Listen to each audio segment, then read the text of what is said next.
Good morning बच्चों। Practical में आज हम बंधेज बनाने की विधि देखेंगे। थर्ड ईयर के लिए है ये। टाई एंड डाई, आपके इसमें टाई एंड डाई है और स्टेंसिल पेंटिंग है। मतलब जो भी आप वोकेशनल एजुकेशन लेकर के और अपना कुछ काम करना शुरू करना चाहते हैं, वो इसमें 3 चीज़ें आपको सिखाई गई हैं। ब्लॉक प्रिंटिंग भी है। तो आज हम सबसे पहले शुरू करेंगे बंधेज टाई एंड डाई। नाम से ही पता चल रहा है, बांधो और रंगो। टाई बांधो और डाई रंगो। बांधनी या बंधेज जो है वो वस्त्र को रंगने की एक बहुत पुरानी कला है, कोई नई कला नहीं है। हाँ, इसमें मॉडिफिकेशंस ज़रूर वक्त के अनुसार आते रहते हैं, चेंजेस आते रहते हैं। राजस्थान और गुजरात में यह कार्य बड़े स्तर पर किया जाता है और हमारे देश में यह जो बंधेज है राजस्थान में स्पेशली सुहाग और सौभाग्य का प्रतीक माना जाता है। विशेषकर लाल, पीला आदि रंगों का इसमें उपयोग अधिक किया जाता है। बांधनी प्रक्रिया के लिए वस्त्र को पहले हम एक डिज़ाइनर के पास भेजते हैं कि हमें क्या डिज़ाइन बनानी है। फिर उसके बाद बांधने वाला होता है जिसको हम बांधनहारी कहते हैं, और उसके बाद डाई करने के लिए डायर या रंगरेज के पास कपड़ा जाता है।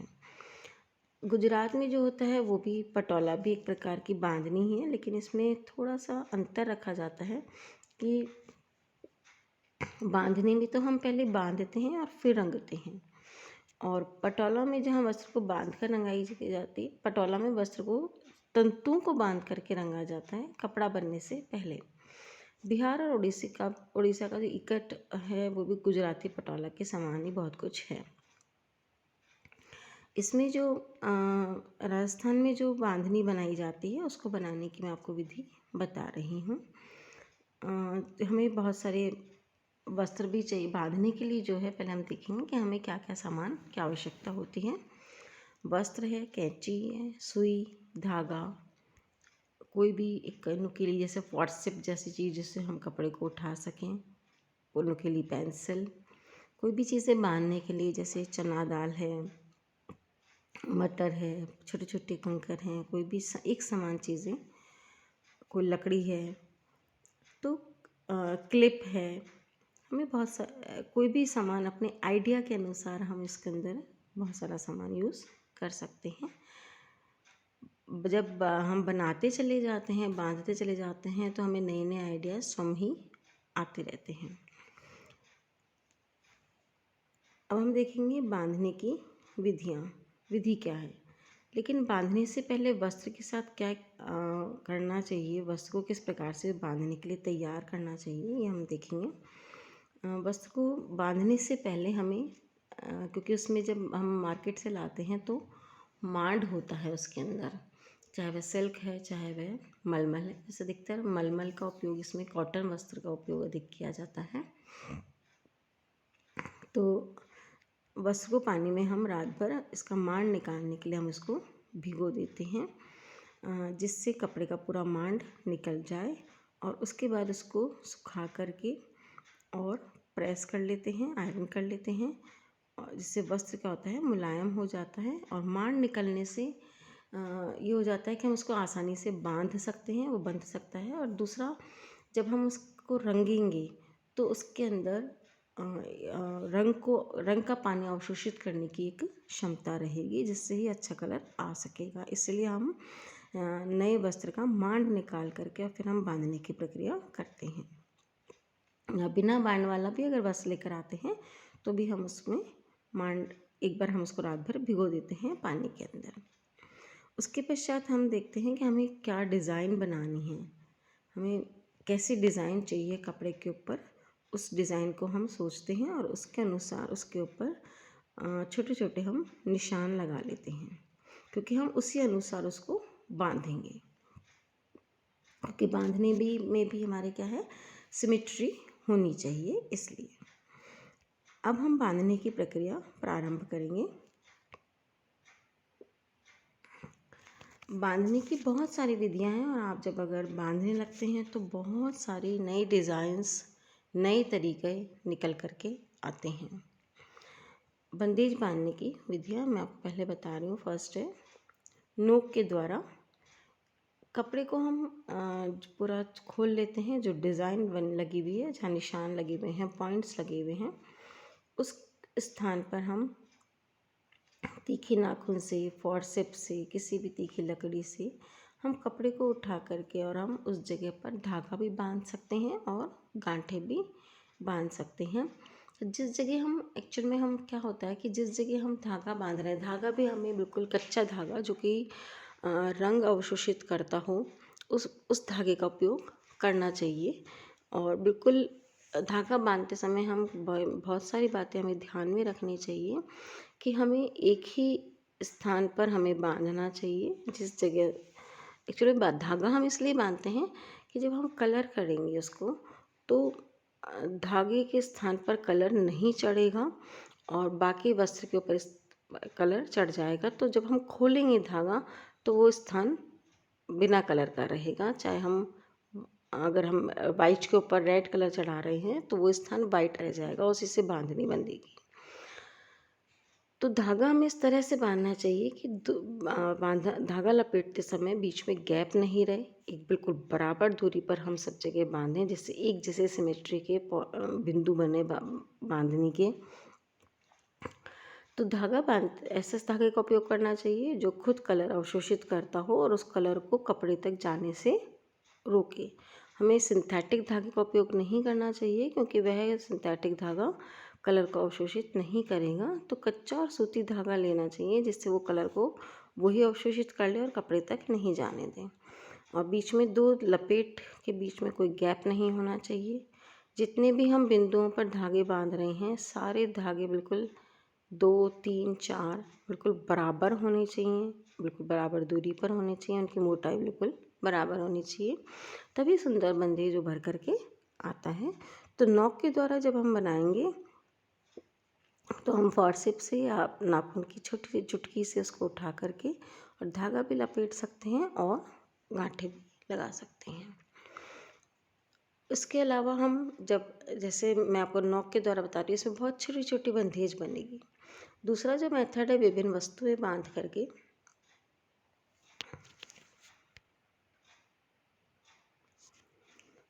उसमें विभिन्न वस्तुएं जो बांध करके करेंगे उसके अंदर चना, मटर, बीज, मोती, कांच की गोली, जितना आपको जिस साइज़ की आपको बंदेज बांधनी है उस साइज़ का कोई भी हम एक समानांतर ले लेंगे और जहाँ हमने कपड़ा जहाँ पॉइंट लगाया है हमने डिज़ाइन के अनुसार वहाँ पर उसको नीचे से रख करके और उसके चारों तरफ लपेट देंगे, धागा लपेट देंगे और उतनी ही मोटाई का जितना कि हमें चाहिए और सारी समानांतर होनी चाहिए।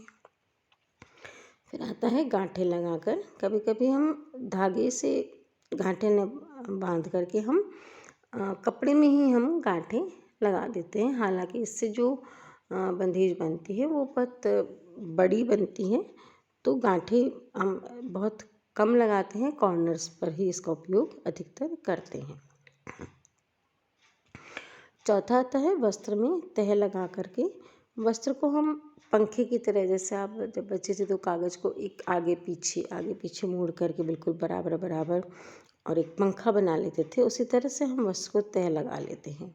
और तह लगा करके हम उसको चौकोर भी बना सकते हैं, तिकोना बना सकते हैं, आयताकार बना सकते हैं और फिर उसके बाद उसमें हम धागा बांध सकते हैं। कैसे भी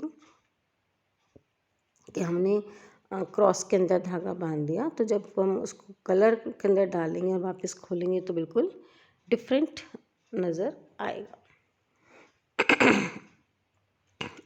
और ऐसे ही हम वस्त्र में जब हम तह लगा करके करते हैं तो जगह जगह से भी हम उसको बांध सकते हैं, तब भी जिगजैग जो है लहरिया जैसा बन जाता है।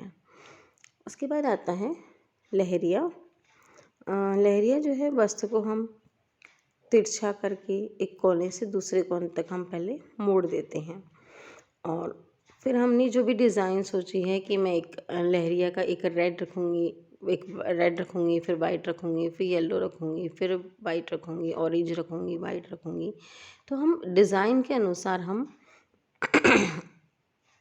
उसके अंदर धागे बांध देते हैं बीच बीच में। पूरा तिरछा हमने कपड़ा लिया और उसको हमने मोड़ा और उसके जो डिज़ाइन के अनुसार या अपने आप कलर के अनुसार, या मान लीजिए एक ही कलर का बांधना है तो गैप छोड़ छोड़ करके बिल्कुल बराबर बराबर दूरी के ऊपर हम पतला पतला उसको बांध देते हैं। तो जिस जगह पर हमने धागा बांधा है वहाँ पर कलर नहीं चढ़ता है। और जब हम खोलते हैं तो एक रेड एक वाइट, एक रेड एक वाइट बनेगा। इस तरह से हम 3-4 कलर के अंदर भी हम इसको कर सकते हैं कि पहले हमने वाइट और येलो कर लिया है, उस बिल्कुल हमें प्लानिंग करनी पड़ेगी। उसके बाद हमने जब येलो कलर हो गया तो उसके बाद येलो कहाँ कहाँ छुपाना है, वाइट वापस सही करना है, उस जगह धागा बांध करके फिर हम ऑरेंज में डिप कर सकते हैं। फिर उसके पश्चात जब ऑरेंज का हो गया तो उस वापस प्लानिंग करके और हम कर सकते हैं, तो रेड में डिप कर सकते हैं, ऐसे फिर ब्लैक में डिप कर सकते हैं। तो आपका जो लहरिया है वो 4-5 कलर में इस तरह से बन सकता है। तो लहरिया एक बहुत ही कॉमन और सुंदर दिखने वाला बंधेज है जिसको कि अधिकतर यूज़ किया जाता है। उसके बाद आता है कच्चे टाके के द्वारा वस्त्र पर डिज़ाइन बना ली जाती है। जैसे हमने कोई भी एक बड़ा सा फ्लावर बना लिया और कच्चे टाके से उस एक एक पंखुड़ी को हमने बनाया और उसको खींच दिया। तो कच्चा टाका जब हम लगाते हैं तो एक तो हमें बिल्कुल बराबर बराबर साइज़ का कच्चा टाका लगाना चाहिए और हम टाका लगा करके उस धागे को खींच देते हैं और कपड़े को उस जगह से इकट्ठा कर देते हैं धागे को खींच करके। तो जब हम कलर करते हैं तो डिज़ाइन वो जो हमने डिज़ाइन बनाई है, फ्लावर बनाया है, तो वो ही उभर करके आ जाता है। उसके बाद कोई भी प्लास्टिक बांध करके, लकड़ी बांध करके एक बहुत अच्छा चक्र भी बनता है कि हमने कोई भी लकड़ी ले ली है या पेंसिल ले लिया है, उसको कपड़े के बिल्कुल बीच में डाला है और उसको जगह जगह से हमने गैप छोड़ छोड़ करके हमने बराबर बराबर दूरी पर उसको हमने बांध दिया है। उसका चक्र भी बहुत सुंदर बनता है। एक बहुत आजकल जो फैशन में बहुत अच्छा चल रहा है वो है एक मार्बलिंग। मार्बलिंग कई तरीके से बनती है। मार्बलिंग के लिए जो है वो कपड़े को हम बिल्कुल क्रश कर लेते हैं, कैसे भी बिल्कुल मुट्ठी में जैसे हम ले लेते हैं, इस तरह से हम उसको पूरा क्रश कर लेंगे और जगह जगह से हम उसको उसके ऊपर धागे लपेट देंगे। नहीं, जब लपेटेंगे तो हम ध्यान रखेंगे कि एक ही स्थान पर 2 या 3 बार तो एक साथ धागा हम बिल्कुल लपेटेंगे, उसके बाद हम दूसरी जगह चलेंगे। मार्बलिंग आजकल जो है वो कई तरह से टी शर्ट के जैसे सामने है वो करनी है, तो केवल टी शर्ट बनी हुई है, उसके ऊपर हमने उसको हमने क्रश करा और हमने उसको बांधा या नहीं भी बांधा, क्रश करा हमने केवल उसको और जगह जगह हमने उसके ऊपर कलर अलग अलग छोड़ दिए हैं। इस तरह से भी आजकल मार्बलिंग कर बहुत चली है। तो बंधेज बांधने की बहुत सारी विधियाँ हैं और ऐसा ज़रूरी नहीं है कि एक ही विधि का आप उपयोग करें। एक चुन्नी के अंदर या एक कपड़े के अंदर हम डिज़ाइन सोच करके हम इन्हीं विधियों में से कई विधियाँ एक साथ हम यूज़ कर सकते हैं। जैसे मैंने आपको बताया कि हम चक्र बना रहे हैं, तो सेंटर में हमने चक्र बना दिया, उसकी चारों तरफ हमने बंधेज बांध दी, कॉर्नर्स पे हमने गांठें बांध दी हैं या हमने कॉर्नर्स पे लहरिया बांध दिया है। तो एक ही कपड़े के अंदर हम बहुत सारे विधि के द्वारा बांध करके और बहुत सारे कलर भी यूज़ करके हम जो है इन विधियों का उपयोग करते हैं। मैं आपको रंगने की विधि बताऊंगी जिसमें बहुत सारी किस तरह से आपको उसको रंगना है ध्यान रख करके। और रंगने की विधि के अंदर ये है कि हमने पहले उसका मांड तो निकाल ही लिया है और हमने पहले उसको भिगो ही दिया था बांधने से पहले। तो रंगने के लिए हम जो है पहले उसको हमने बांधने के पश्चात हम डाई का अनुपात लेंगे, रंग फिक्स करेंगे। हम डिज़ाइन के अनुसार पूरा रंग फिक्स करते हैं। जैसे आपका सपोज़ वस्त्र 1 मीटर है तो हमें उसके लिए ठंडा पानी 900 मिलीमीटर चाहिए होगा, रंग 1 चम्मच चाहिए होगा, साधारण नमक भी चाहिए होगा।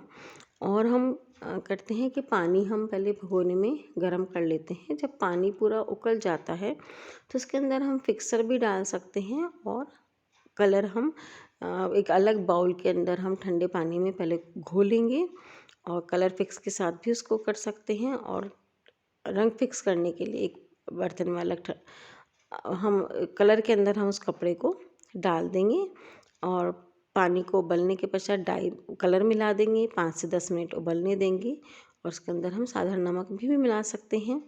और पानी में से वस्त्र हम उसको पानी में वस्त्र को हम डाल देंगे और कुछ देर हम उसको बहुत देर हम उसको दबाएंगे उसी के अंदर। फिर हम पानी में से वस्त्र को निकाल लेंगे, दोनों किनारों को अच्छे से पकड़ करके और उबलते हुए रंग में से डाल करके हम निकाल लेंगे। लकड़ी की सहायता से दबा दबा करके हम उसके अंदर कलर भी चढ़ा सकते हैं, जिससे कि सारा सब जगह एक समान कलर आ जाए। ऐसा नहीं कि कहीं चढ़े और कहीं नहीं चढ़े। और फिर हम उसको निकाल करके और बहते हुए पानी के नीचे रख देते हैं, जिससे जो एक्स्ट्रा कलर होता है वो निकल जाता है। और उसके बाद हम एक टब के अंदर पानी भर के उसके अंदर भी उसको डाल देते हैं। तो पानी जो है हम उसका बदलते रहेंगे, जिससे कि एक्स्ट्रा कलर उसका निकल जाए। जब तक कि एक्स्ट्रा कलर निकलना उसका बंद नहीं हो जाता है, तब तक हम उसको पानी के अंदर डालते चले जाते हैं। रंग फिक्स करने के लिए एक बर्तन में हम ठंडा पानी लेकर के 3 चम्मच नमक उसके अंदर हम घोलेंगे और रंग फिक्स भी डाल सकते हैं और 3-4 घंटे के लिए हम वस्त्र को उसके अंदर छोड़ देंगे। उसके बाद निकाल करके हम उसको साफ़ पानी से धोएंगे और छाया में हम उसको सुखाएंगे, बंधा हुआ ही। ध्यान रखें जब तक कि आपका पूरा वस्त्र सूख नहीं जाए, धागे सूख नहीं जाएं, तब तक आप उसको खोलने की प्रक्रिया नहीं करनी है। जब सूख जाएगा तब हम उसको खोलेंगे। लेकिन मान लीजिए आप डबल कलर में कर रहे हैं तो उसको बंधा रहने दीजिए और फिर से आपके डिज़ाइन के अनुसार आपको जहाँ जहाँ बांधना है फिर से बांधेंगे और फिर वही रंगने का प्रोसीजर पूरा हम करेंगे। तो इस तरह से 2 कलर में बन जाएगा। लेकिन बहुत हमें ध्यान रखना चाहिए कि जब तक कि कपड़ा पूरी तरह से सूख नहीं जाता है, धागे सूख नहीं जाते हैं, तब तक हमें उसको खोलने की प्रक्रिया स्टार्ट नहीं करनी है। अतः इस तरह से पूरा वस्त्र बन करके तैयार हो जाएगा। जब हम सूख जाएगा तो खोलेंगे तो बहुत सुंदर डिज़ाइन उसके अंदर जो भी आपने बनाई है उभर करके आती है। ये लेकिन ध्यान हमें यही रखना है कि किस तरह से टाइट बांधना है। ऐसा नहीं कि कहीं कलर अंदर चला जाए, कौन सा धागा उपयोग करना है, ये सब बहुत ध्यान से हमें देखना चाहिए। तो ये था पूरा बंधेज बनाने की विधि। आप इसको घर में ट्राई कर सकते हैं, बहुत अच्छे से बहुत सुंदर बन के आ सकता है। और आपको 5 रुमाल इसके मतलब जितने आपको मैंने मेथड बताए हैं सभी मेथड के एक रुमाल आपको इसका बनाना है और साथ में एक कंबाइन दो कंबाइन रुमाल भी बनाने हैं, जिसमें 3-4 डिज़ाइन आराम से आ जाए। धन्यवाद। आज के लिए ही इतना ही।